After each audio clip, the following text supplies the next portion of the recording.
Welcome to Trekkie and Beyond, a Star Trek podcast. I'm Anika. I'm Vortex. And I'm Rod. Today we will discuss the new Section 31 movie, and I'm so excited and thankful that cosplayer and creative entrepreneur Vortex will be joining us on the call, as well as U.S. military veteran and sci-fi fantasy author Rod. Thank you. Thank you.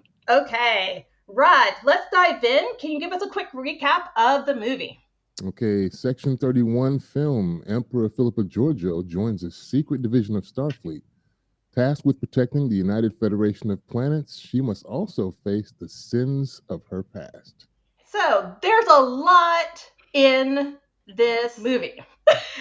A lot of ground to cover. Vortex, what were your initial reactions? I had so high hopes for this movie. I cleared my calendar and made sure my puppy was heavily occupied so I could focus on this movie. I've been looking forward to it for so long, mainly because of Michelle Yeoh, and I am a huge fan of hers. Overall, I thought it was a solid storyline, but I would have been satisfied with just a 60-minute movie if they didn't have so much character building of the other characters. I had high expectations, and it was highly anticipated for me as well. I think this really should have remained a series and not a film for the reasons that Vortex mentioned. I think budget hurt this project. Suicide Squad like intros to all the characters was a bit cliche. I believe they did a disservice to the character of Georgiou that we see, her arc that we see through. If you watch Discovery, you see where she is when we first get to see the Terran Georgiou that we have in this series versus the other Georgiou that we lose. That whole arc is kind of done away with, or just at the very least minimized. Flashy visuals with the Mission Impossible / Guardians of the Galaxy kind of rip-off vibe. Despite all that, I still like the action. Some details, like I said, deserve to be fleshed out, and they weren't. Similar to the two of you, I have mixed feelings because I have really high expectations going into this because Star Trek Discovery is my favorite Star Trek series.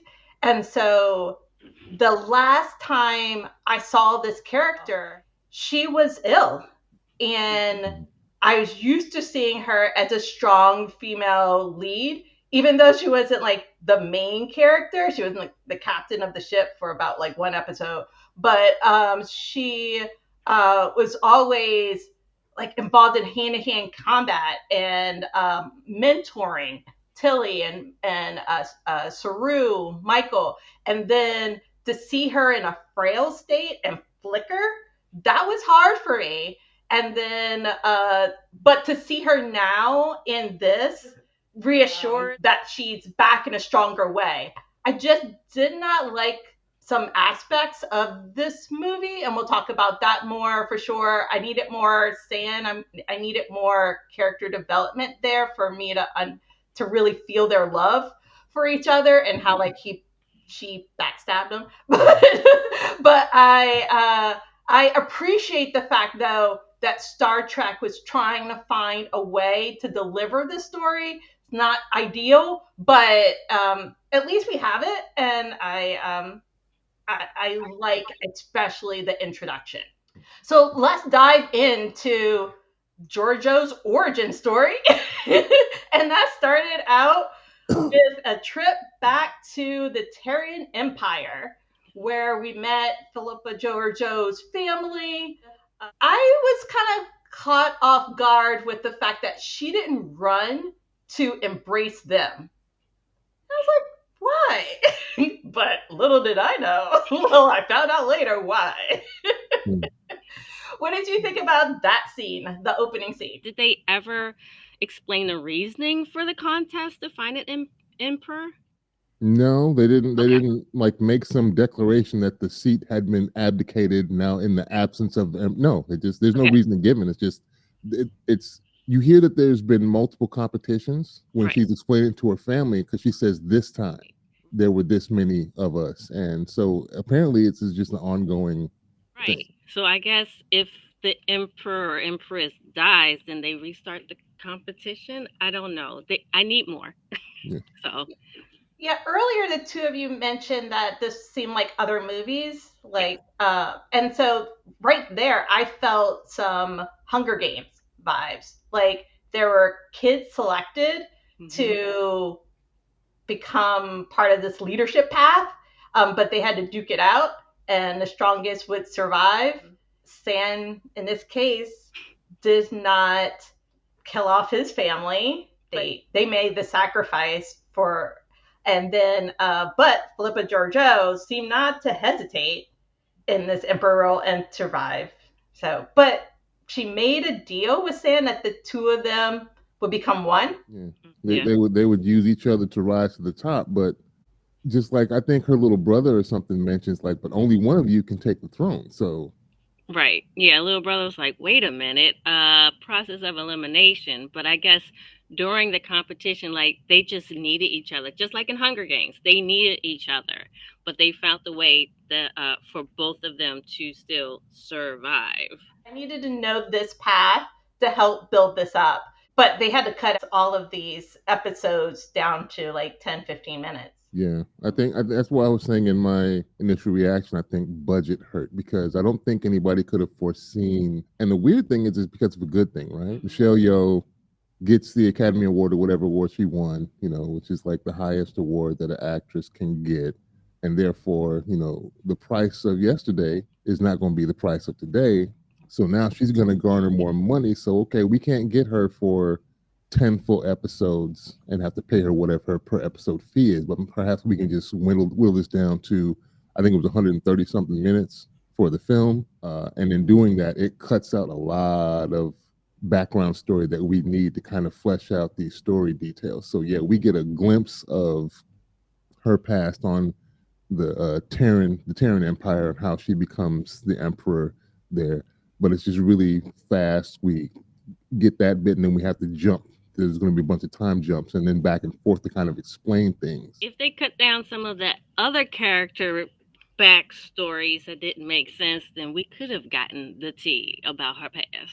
Well, we really don't even get the true backstories for all the characters. We get basically that's why I was saying we get the Suicide Squad like intros. Like they tell you with Sam Richardson, the actor who plays Quasi, he's a changeling. And we get Mel's got this D6 variant that kind of can manipulate people, but it's really quick. And so there's no meat to it, but that you can truly understand or grasp what's going on. And the thing is titled Section 31. So I think that's kind of a misnomer with the title. This really is part prequel because you get to see early Terran Georgiou, and then you have to jump forward into time. One of the problems is they tell us what happened and they don't show us. You're supposed to show, not tell. So Georgiou joins Section 31, and then I guess gets bored, goes out to some space station, become a bartender, and takes on this madam the persona that she has as this entrepreneur out here in the middle of space, but that's all glossed over. We just, here you go, almost like title cards are given to us when they're explaining everything. With the map shows up on there, and then we can't operate outside these borders, and that's why they give us the reason why Section 31 is needed, because the Federation can't outwardly operate outside of this galactic border that they're crossing over into where the space station. For me, that's the hard part because we have that transition with the Guardian of Forever in Discovery, but then it's hard to tell where we're at for me in the timeline. Did she just like land on a planet and they capture? How did she then work her way to there and then escape again? And character develop into this other form of Georgiou that we now hear. It seemed like she just got bored. I don't know, Vortex, if you got that, but she was working Section 31 and then figured after 3 years, hey, this ain't for me. So I'm going to just go over here and kind of do what I want at the space station. And no one, and she's so bad, like, y'all can't stop me, basically. Yeah, but I don't see her character getting bored. She always finds something. Yeah. instead of just laying low. That's Yeah. not her. And Right. she showed je ne sais quoi. So I was definitely looking for some suaveness throughout this whole movie, but it was just robotic. You know what I'm saying? So yeah, I was missing the je ne sais quoi. Like, yeah, I'm the ish. So come this way. All right, I'm gonna beat your butt, and then I'm gonna go over here. Yeah. Her outfit and her Hmm. boots, and there was a lot of kick-ass action there. Yeah, it's very Ocean's 11. Yes. Mhm. And she did say somewhere in the beginning, a monster with regrets is useless. Mhm. So I think she was looking for some sort of challenge, and she was like, Yeah, "Oh well, they found me now. Let's do something. I'm up to for the next adventure." right. But she can escape at any time. It's not Right. like they have her on like a work release program or something like that, or Exactly. an Exactly. anklet. Yeah, she tells him straight out, like, given the green light to capture me is not the same as being able to actually do it. Like, Hmm. just because you're authorized don't mean you're going to be able to take me in. Those are two She totally did say, different things. yeah.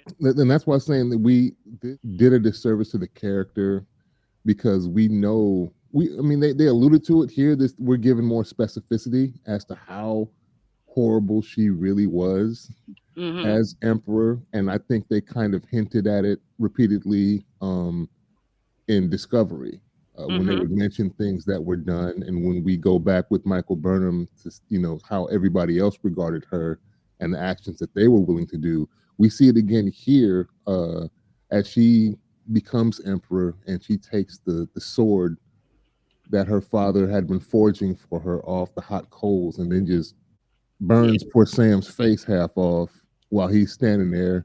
So we get glimpses into that. But then, like I said, there's a whole arc where she realizes how horrible she's been and has to kind of reconcile that against her mirror image self that wasn't that way that the prime Michael Burnham had come up with.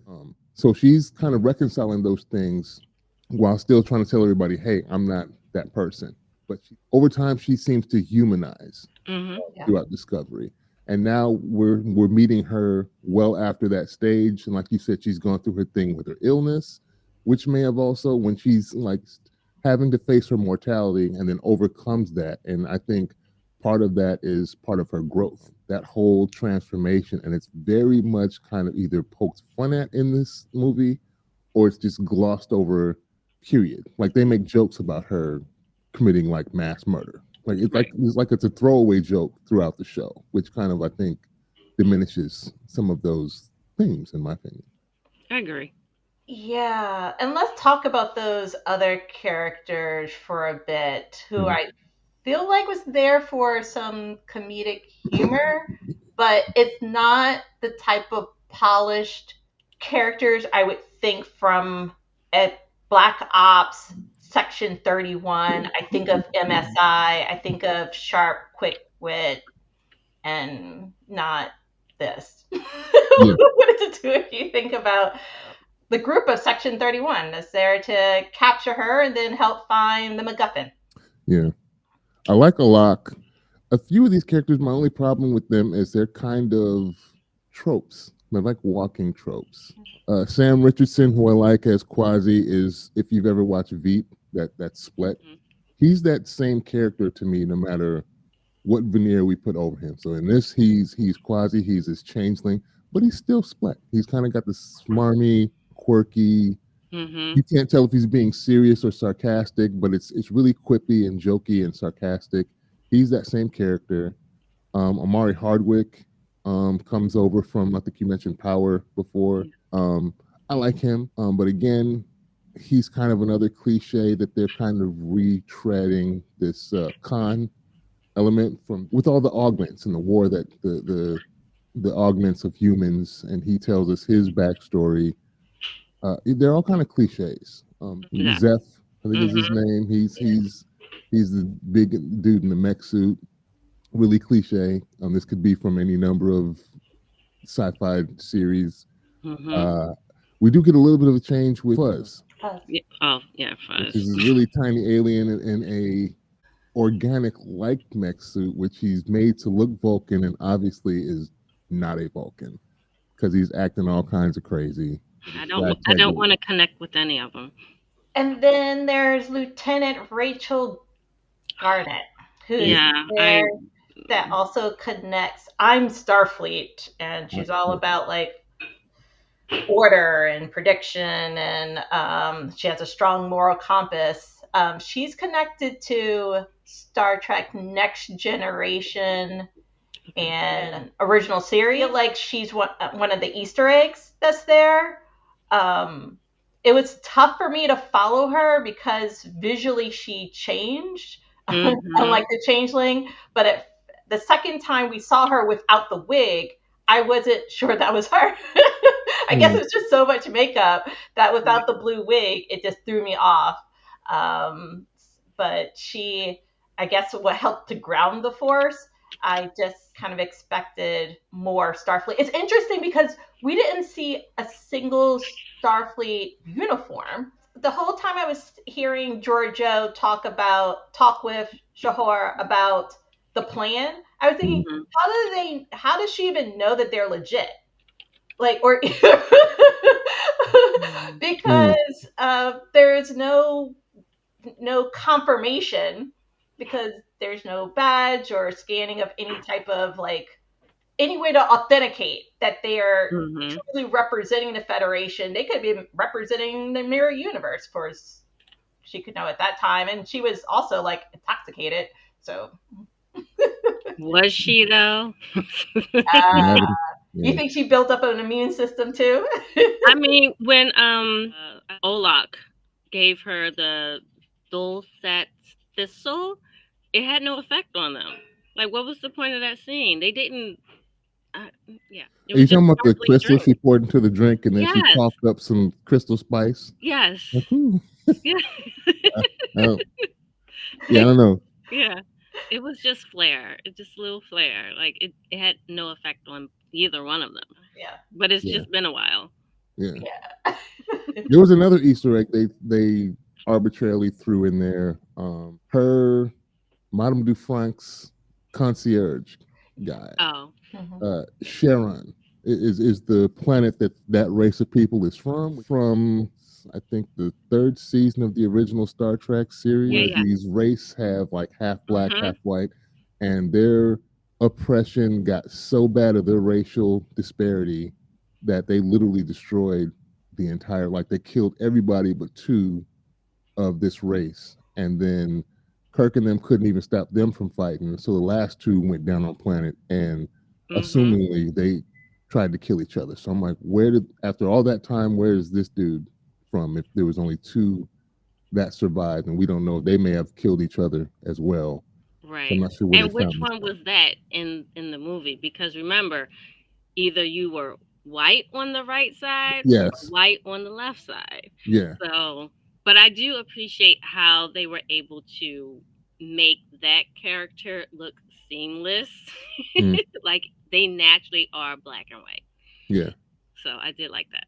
I think that character's name is Virgil. Yeah. I thought he was suave. He was suave. He was suave. He was into himself, definitely. And I think he was into a look. Okay, and then we have Mel, who hypnotizes with her love, but she's the first to die. Yeah. Yeah. Quick. Yeah. We got her with the angry stare. She died and she was mad, obviously. I've seen like still shots of her just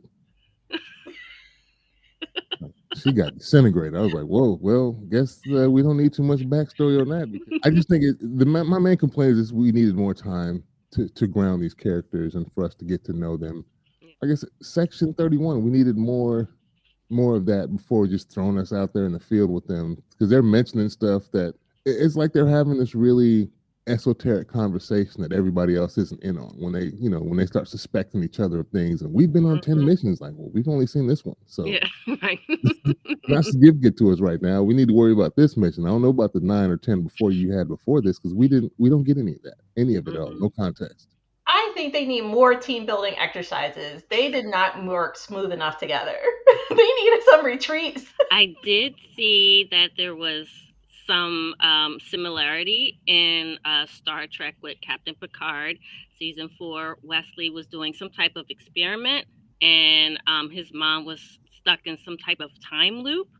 And I couldn't help but notice that the hotel that Georgiou was in looked exactly like Wesley's experiment. So I don't know if there's, a relation right there, but something to note. I would expect them to have more advanced equipment and technology because they are Black Ops. And I remember Control having so much like advanced technology that I just kind of would expect that. And Control and Discovery, which is season 2, happened before Next Generation.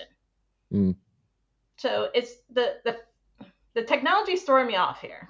Well, remember, like in Starbase 80, fancy technology does not work. So I guess it depends on where you're going, because if that technology didn't get to the Outer Banks somewhere, maybe you don't need that super souped up technology just yet. Just something class 3 or whatever. I don't know. Could probably do the job. I don't know. Good point. I just think that if you're going to go after 2 unknown threats with a bomb, like you should be equipped. You should have the resources you need to be successful. Yeah. And Georgiou had advanced technology. Yeah, she seemed to have technology far beyond anything that else. It makes me wonder what the difference between the Terran Empire and like the mirror universe to, I guess, the Kelvin or the Prime Star Trek timeline. It's not just time, but yeah, the technology seems to be different, because she had that little phase thing that she put on the box. We didn't really talk about Datano, who we find out later is also from the Terran Empire. They steal that little super weapon, the Godsend of hers, and then we find out who the third person comes into. Sam is not dead, who she thought was dead. And seems that was weird, because how does you have this super gadget and then someone else happens to have almost the same gadget as you got, and everything works in sync. She has this special little technology. She can steal the package from Datano. This is not in phase. I guess it's vibrating at such a. It's not in phase, so you can't physically touch it right now, but I can. But she's still interacting like that. Part of that didn't make sense to me, because if this is not in phase with the rest of things, why isn't you and that object falling out of physical touch with the actual space station?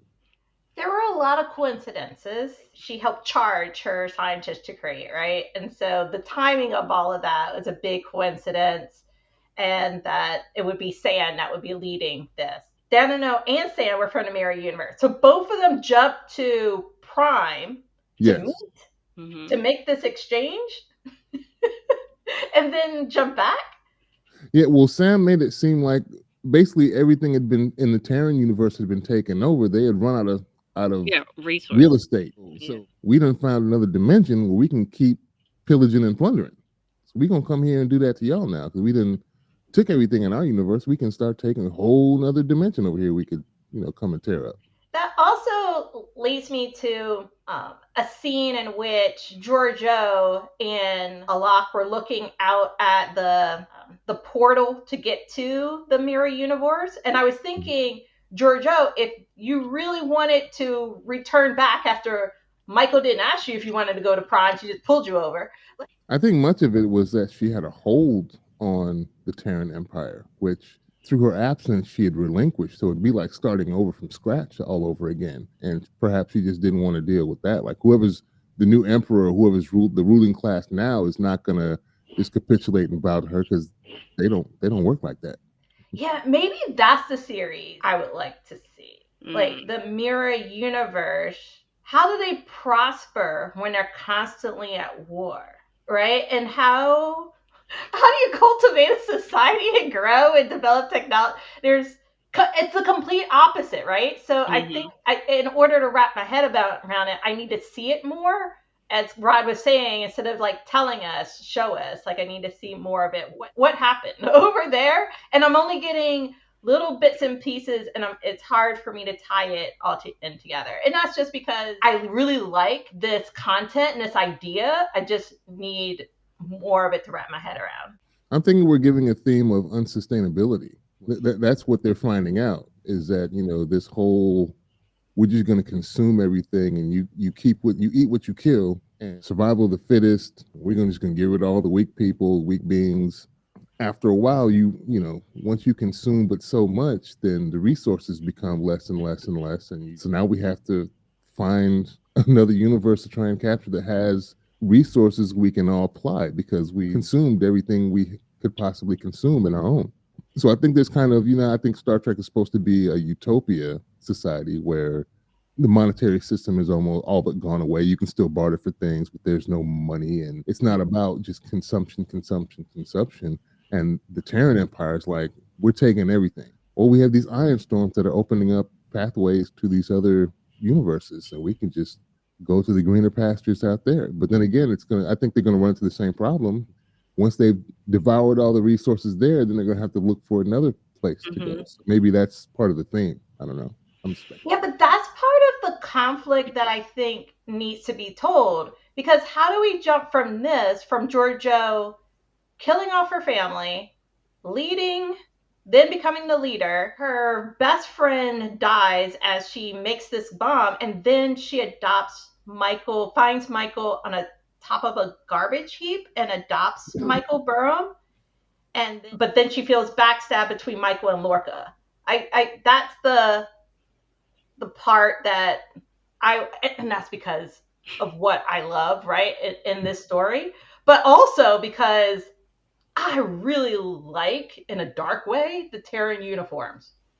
The opening scene where they dropped the Terran, I guess, like soldiers beaming down onto the dry desolate planet, and like there was a large force there, and all those uniforms were sharp.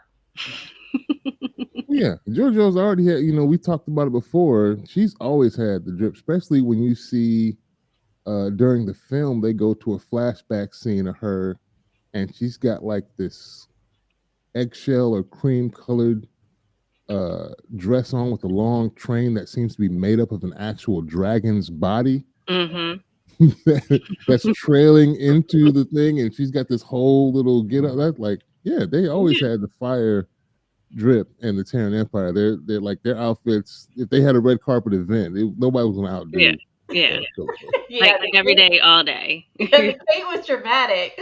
Vortex, what did you think about like the makeup, and when was this like cosplay worthy? Oh, absolutely. Like, especially when she was at the bar, the multiple outfits that she had, the playful makeup, especially that face mask. Oh my God. Yeah. So I definitely see that like masquerade look happening at Comic-Cons or anything like that, sci-fi conventions. Any opportunity for folks to dress up glamorous like around people is always a good deal. The Terran uniforms, absolutely. I need to get started on ours post haste. But definitely, especially the makeup. I'm not too sure about the other characters in the group. I already know what y'all gonna complain about. You're gonna trip on Alok and his little chest plate suit. Because Georgiou was bringing it with, like, I'm reiterate and agree with y'all with the retractable metal face mask thing. She was in full supervillain regalia. The face mask retracts, and my girl is eating a martini with an eyeball. Yeah. Oh my goodness, was that Kelpian? It might have been. It might have been Kelpian. We had, had to import some Kelpian delicacies from the Terran Empire. She still has a, hookup. Where she still has that connection. Good thing they're out of Federation space. Exactly. There are no rules up there. But all of the leather jackets, like everyone who had a leather jacket, absolutely. Can't find those shoes anywhere, the purple boots, but I'm sure someone's making them. Platform. Mm-hmm. That's nice. But Kwasi's jacket looks like Thriller. Gave me thriller vibes. You talking about the Changeling? Yeah. It was Really? red and black. Okay. Yeah. So it's giving me Thriller vibes. So. Seems to have always like some weird sequence jacket and pants combination. Or was I just seeing things? But that would seem to be like his uniform. Mm-hmm. But as an indecisive changeling, Kwasi, I would think that he would wear just something simple, just like something that doesn't stand out as much. And I felt like many of the Section 31 characters in the bar scene, it didn't seem as futuristic. Like the jackets seem to be typical blazers that we see now. Mm-hmm. I'm used to seeing a little bit more Afrofuturism and more like futuristic uniforms from Gersha Phillips. I'm wondering if a lot of the wardrobe budget was spent on Michelle Yeoh. A little less wardrobe budget and time was spent on the others. I mean, whatever else is left over, y'all get. Yeah. Definitely all of her outfits on point. Drapery, love it. You even like the kind of white sequence with the pointy shoulders thing? Mm-hmm. Mm-hmm. Yeah, because I can't, the structure in that, you can't fight in that. But it was dramatic. I'd never seen anything like that before. It's glamorous, sexy, sophisticated, and there was beadwork inside and out. Yes, I could rock that. Shoot. I wish I could. I'm gonna rock that one day. Is it just me, or did Data Knows like augments seem to be a bit much? He had the weird plastic stuff on his face and then half his head, and it was just yes. It wasn't believable to me, even for a sci-fi show. Like, come on, we could make this look a little better. Yeah, I agree, and maybe just because he's from a different time and place, I guess. I'm thinking maybe he did that to himself to kind of make himself look different, and maybe if he doesn't know, like if you're unfamiliar with what's going on in the Prime universe, like, oh, maybe people augment themselves and have all this crazy stuff on their face and head, and that'll make me kind of blend in, and that it kind of made him more stick out to me.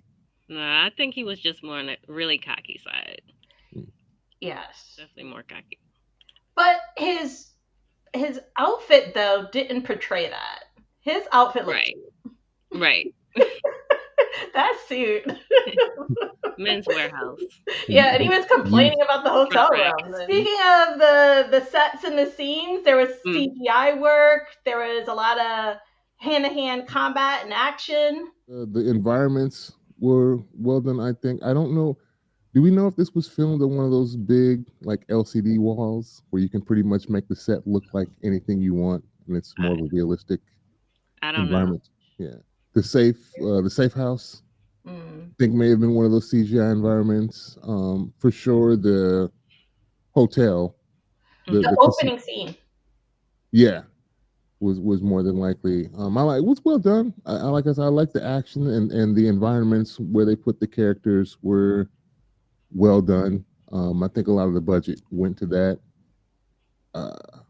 Like I said, the problem mainly was with the writing of some of this, but the visuals were on point. The action scenes, to me, when we had them, were well done.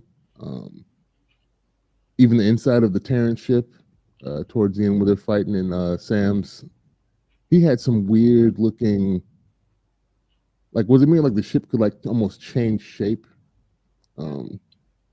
His red and black ship, I liked it a lot. The space station itself, Baram, that her little bar / space station that we find out in the end can actually move. Really cool. For me, most of the fight scenes were kind of slow. Okay. compared to Star Trek Discovery and what Georgiou can actually do. Yeah. So Because they seemed drawn out because they were having to have conversations mid-fight, and that may yeah, have drawn them out because they were trying to get their points, across to each other instead of just fighting. Giorgio and Sam are arguing back and forth over what happened, and they had this weird, uh, like, I know I did you super dirty, but I still love you. Also, you just punched me in the face, and I'm gonna try and hug you mid-fight scene. It's kind of that was awkward to me. so toxic. You get smacked in the face, and you look at him and go, "Oh." Vortex, what did you think about the scene? Any scenes like fan art worthy? Definitely Giorgio's backstory, especially when she became the Empress, and just that. I don't want to compare it to Star Wars, but when the stormtroopers are coming down, and you have this huge fleet of soldiers, that's definitely fan art worthy. Of course, all of her outfits on point as usual. Her and Sam, whatever connections they showed that they had, and showing her vulnerable side, that she actually did love people at some point of her life, especially when she thought he committed suicide. But other than that, that's my favorite scenes. For me, I wouldn't say it's a favorite scene, but one scene that will stay in my head from this movie is when her leg was trapped between one side of the wall, the corridor, and like the Andorian Okay. honeymoon suite. And then like she could look out and she could see the Godsend, but she was trapped and couldn't physically move. Because I was like, the timing of that is so bad. Like, why did it glitch at that moment? But Sand could move, and Sand opened it right in front of her because he could have just taken the whole octagon suitcase thing and left with it, not open, not show us what's inside. But that dramatic scene with her reaching for it and like the fact that she could see it, and then Alok knowing that she was personally connected to that device. Yeah, I think that was done purposefully to show her. I think Sam does it on purpose to show her. It wasn't made clear why her. I guess in the interim of them fighting back and forth, as we don't know who he is yet, because he's still got the helmet on. I'm assuming maybe he punched her device or hit the device somehow that made it malfunction briefly. That gets her ankle caught in the wall. Yeah, there's no real explanation for it, but that's what I'm assuming that happened. And I guess my quintessential scene would probably just be her in the dragon. I'd like to see somebody pull that off. Some fan art of them sitting with the dragon train on the trail of her outfit would be cool. Yeah, I just can't help but think that if her leg wasn't trapped, she would have gotten away. Of course, with it. We know that. But it changed the trajectory, so then had to go and work out plan B. So there was some music in the movie that didn't quite match the trailer, in my opinion. And so there's a music score, there's a singer in the bar. What did you think about the music score? Was it soundtrack worthy? No, it still sounds like Ocean's 11. No, and they I think they were trying to go for, like, I don't know if you guys remember The Fifth Element. With the alien singing, they were trying to go for something like that because she kept singing until, throughout the fight scenes, and it only stopped when they crashed into the stage. And that's when kind of the festivities kind of stopped and everybody stopped what they were doing and just watched them fight through the bar. They started cheering. I'm like, this is awkward. Or it's a occurrence that happens. That happens all the time. It's just that rough and rowdy at the bar. Well, this is happening again. All right, they're over now. Yeah, probably. So are we basically saying that this is just a mixture of like 12 to 15 Yeah. other movies? It really is. It really they It took really- elements from a bunch of different things and just threw them all in the pot. Yeah. Yeah. And that's why that's part of the problem. It's kind of it makes it disjointed. It You doesn't can feel like Star Trek. Star Trek is very smooth. Smooth transitions and okay, we're with you. We're going down this corridor with you. It was too jumbled and janky for me. It could still be you still want some type of some transition. cohesion. Yeah, some cohesion. You're still part of the franchise. It's still part of the franchise, and you can make it dark, but it still should feel like it's part of the franchise. Earlier, Rod made a good point. The title, Section 31, made me think that it was going to focus on that. And once again, like I would see like the polished characters because that's just what I was used to. Mm-hmm. But maybe this could be, and I'm getting into my final thoughts, like maybe this could be Section 31, Georgiou's Godsend. And maybe later on, another time, there's something with like Section 31 with Ash Taylor, some other adventure with the Klingons. But basically it's Section 31, but different characters. Because if she's busy, Michelle Yeoh, that's okay. But maybe we could do something else with Section 31 with other characters, and still keep the storyline going in books, graphic novels, if these are really expensive to produce. Yeah, they painted themselves into a corner, I believe, mainly because they knew they were going to try and feature Michelle Yeoh. So it kind of falls short. Sure, we could have used Ash and other people that have been kind of linked with the Section 31 train that they were hopping on off of Discovery, but you take some of the pizzazz out of it if you pull back Michelle Yeoh. Now, Ash would give it some continuity, like we're saying, some cohesion that links it directly to Discovery and kind of blends it into that, offshoot for the timeline. That would be cool. But I think you take Michelle Yeoh out of this and it kind of loses a lot of the wind from its sails. I don't know. I want more, but I don't want to have to close this chapter because Michelle Yeoh earned an Academy Award and now like one of the most highly seeked actresses. I think it's worth it though. I think they should just bite the bullet and pay the woman. Pay the lady, get her in here, and then we can figure out the rest. But if you want to give this part of the story the depth and breadth that it deserves, you're gonna have to have her. I would agree. I would pull Ash in because that was alluded to, that he was going to go on and be part of Section 31, and they can be the mainstays, and we can figure the rest of this out. But give us enough time with these characters, and then you can add in the extra characters that you want with them as the focal point, and then once all that's established, then you can go off and see how Quasi fits into the picture. I guess we have to get backstory on Mel because she's no longer alive.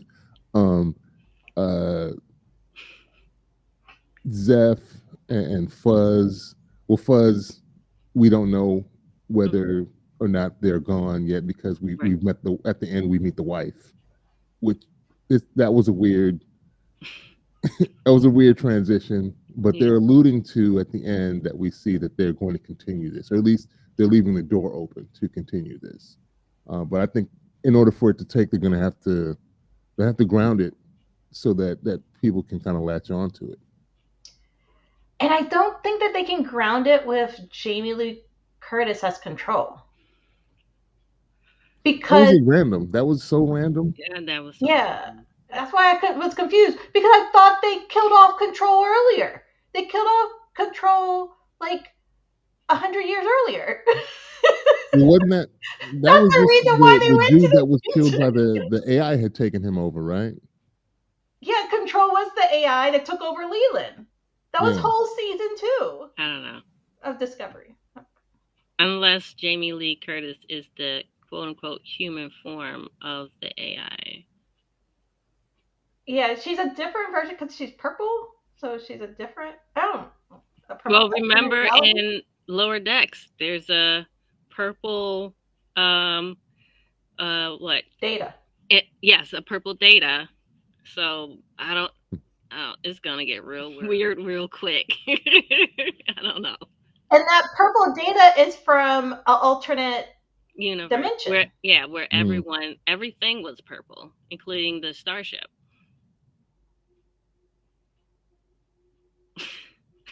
Yeah, I don't know what they're gonna do. So once again, how do we know that this is like legit? Yeah, but my final thought, since they mentioned Turkana-4 and it was a failed experiment, are they going to bring back Tasha Yar? I mean, she grew up there. She fled. She was super young when she left the colony. So, are they gonna do a backstory on her? Wasn't she the head security officer before Worf? Yes.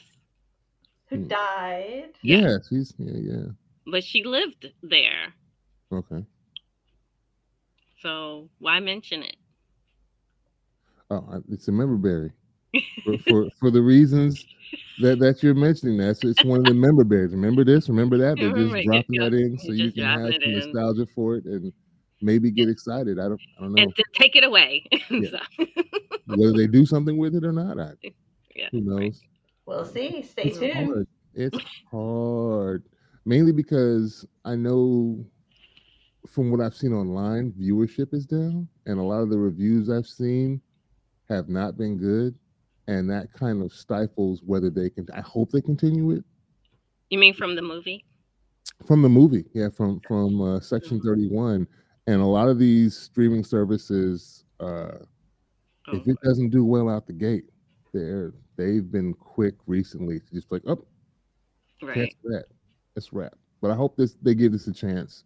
But if they do give it a chance, I hope they give it a real chance by doing the things we've mentioned.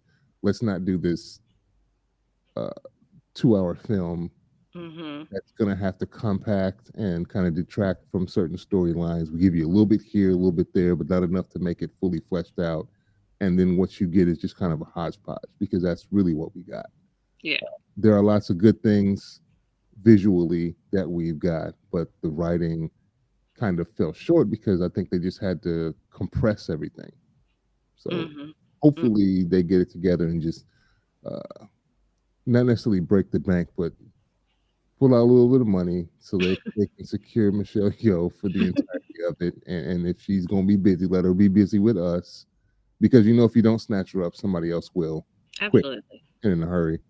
And then you'll be left to kind of pick up the pieces, and I hope they don't do that and cheap out. Well said. I agree. We should have a Michelle Yeoh version or a Philippa Georgiou version of Picard. Okay. Well, thank you, Rod and Vortex, for joining us for this discussion of Section 31 movie. If you're interested in learning more about Vortex or Rod's creative works, check out the video description and show credits. And live long and prosper.